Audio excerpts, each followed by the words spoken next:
tonight on City News at 6. If exam time causes you or your children anxiety, much like Natasha, listen up. Peter Kim with some ways to reduce the workload worries. Overwhelming. It's all crunched into one. Things pile up and you just get stressed. Anxious students can find relief in 7 easy steps, according to the Tutor doctor, Milner. The first tip is to actually get your anxieties down on paper. Get the fears out and actually write down, I am afraid because. The second tip would be to come up with a positive response to that.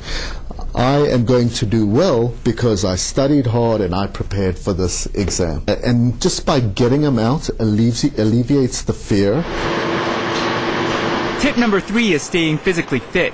Studies showed there's a direct correlation between physical fitness and kids doing well in school.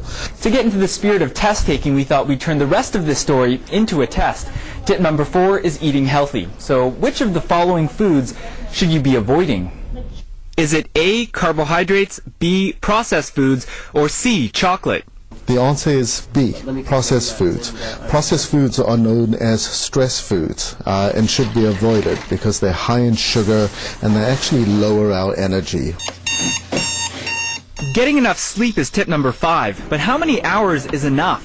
Always want to try and get a minimum of 8 hours sleep a night, and again, this allows us to think more clearly.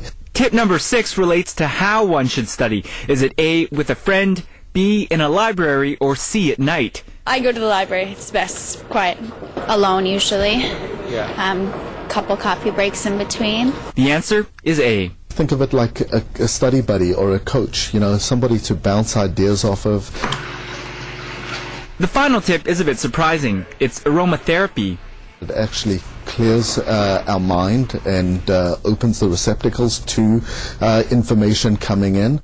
You can even assemble a first aid kit, according to the Tutor doctor, to bring with you on test day. You can pack everything from a notepad and pen to a healthy snack and even a scented candle. At the Ted Rogers School of Management, Peter Kim, City News. The numbers are in, and some children's charities are getting a